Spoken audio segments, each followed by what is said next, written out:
ഞാൻ എപ്പോഴേ പറഞ്ഞില്ല നേരത്തെ ഇറങ്ങാം. 10:30 പടം തുടങ്ങി. ഇനി എങ്ങനെ അങ്ങോട്ട് പോകണത് ബസ്സും പിടിച്ച്? ഒരു മിനിറ്റ്. അപ്പിടാൻ മുട്ടുന്നതാ പറഞ്ഞു. നല്ലൊരു ഡിസ്നിനെ കൊണ്ട് ഹോട്ട്സ്റ്റാർ കളഞ്ഞതേ. അത് പറയുമ്പോഴാണ് മൂത്രം കളയാൻ സമയം. ഇങ്ങനെ പബ്ലിക്കിന് മൂത്രം കഴിക്കണം അത്ര നല്ല പരിപാടിയൊന്നും അല്ല.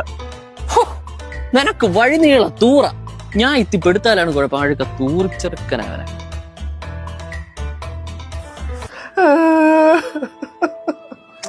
അവൻ ചുമ്മാ പറഞ്ഞിരിക്കടാ. അല്ല അല്ല, എനിക്ക് ടെൻഷൻ ആൻസൈറ്റി വരുമ്പോൾ അപ്പിടാൻ പറ്റില്ല. അല്ലാതെ ഈ കണ്ടോടെ ഹാപ്പി നീ അപ്പിടുന്ന നോക്കണ ഞാൻ ഇരിക്കുന്നത്. എടാ ഇങ്ങനെ ശ്വാസം എടുത്ത് ഇങ്ങനെ ഇങ്ങനെ അപ്പിടാൻ പറ്റില്ല. അയ്യോ എന്താ? ഓ, ഇത് ചെല്ലാൻ കോർട്ടിലോട്ട് മാറിയത്. ആ നാളെ പട്ടണം ട്രാഫിക് സ്റ്റേഷനിൽ ചെന്ന് 250 രൂപ അടച്ച